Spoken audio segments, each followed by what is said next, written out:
Excel Techno School, Guruvayanakere, Venur. Admission open now. ಗೌರವಾನ್ವಿತ ರಾಜ್ಯಪಾಲರು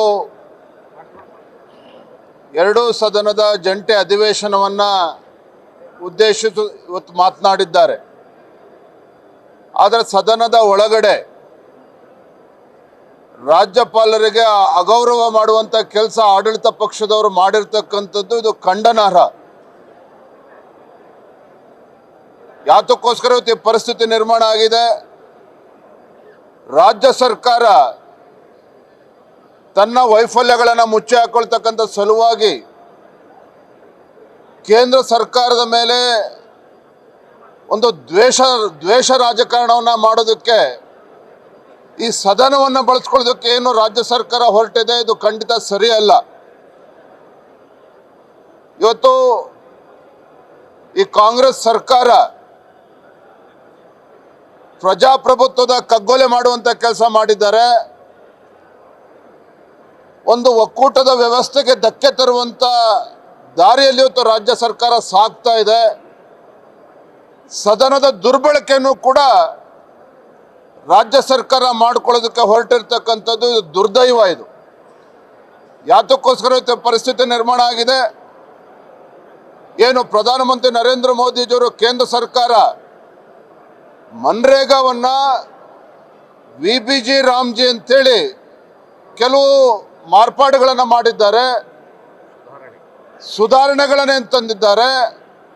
ಅದರ ವಿರುದ್ಧ ಈಗಾಗಲೇ ಕಾಂಗ್ರೆಸ್ ಸರ್ಕಾರ ಸಿದ್ದರಾಮಯ್ಯನವರು ಆದಿಯಾಗಿ ಈಗಾಗಲೇ ಅಪಪ್ರಚಾರಗಳನ್ನು ಈಗಾಗಲೇ ಪ್ರಾರಂಭ ಮಾಡಿದ್ದಾರೆ. ನಾನು ತಮ್ಮ ಮುಖೇನ ರಾಜ್ಯದ ಮುಖ್ಯಮಂತ್ರಿಗಳಿಗೆ ಕಾಂಗ್ರೆಸ್ ಸರ್ಕಾರಕ್ಕೆ ಒಂದು ಕಿವಿ ಮಾತನ್ನು ಹೇಳೋದಕ್ಕೆ ಇಚ್ಛಪಡ್ತೇನೆ. ಎಲ್ಲೋ ಪಾಪ ಕಾಂಗ್ರೆಸ್ನವರು ಗೊಂದಲದಲ್ಲಿದ್ದಾರೆ.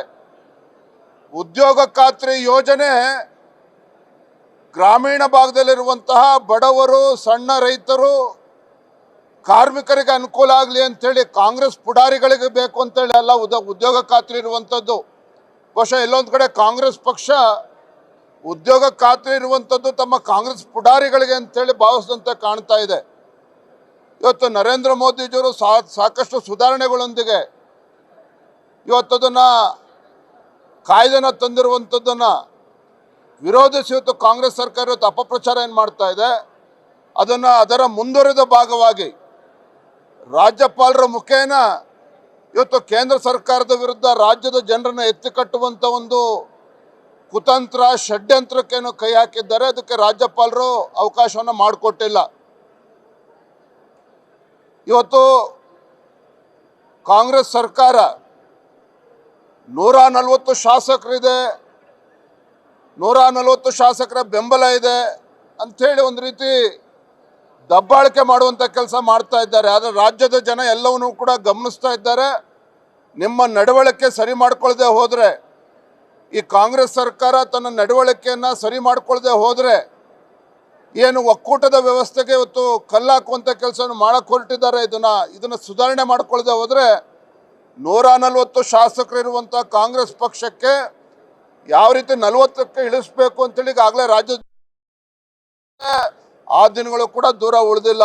ಇದನ್ನು ಅರ್ಥ ಮಾಡಿಕೊಂಡು ಈ ಸರ್ಕಾರ ಸರಿಯಾದ ದಾರಿಯಲ್ಲಿ ಹೋಗಬೇಕು, ಪ್ರಜಾಪ್ರಭುತ್ವ ಸಂವಿಧಾನದ ಗೌರವವನ್ನು ಉಳಿಸ್ಬೇಕು ಅಂತೇಳಿ ನಾನು ಈ ಸಂದರ್ಭದಲ್ಲಿ ಆಗ್ರಹಪಡಿಸ್ತಾ ಇದ್ದೇನೆ.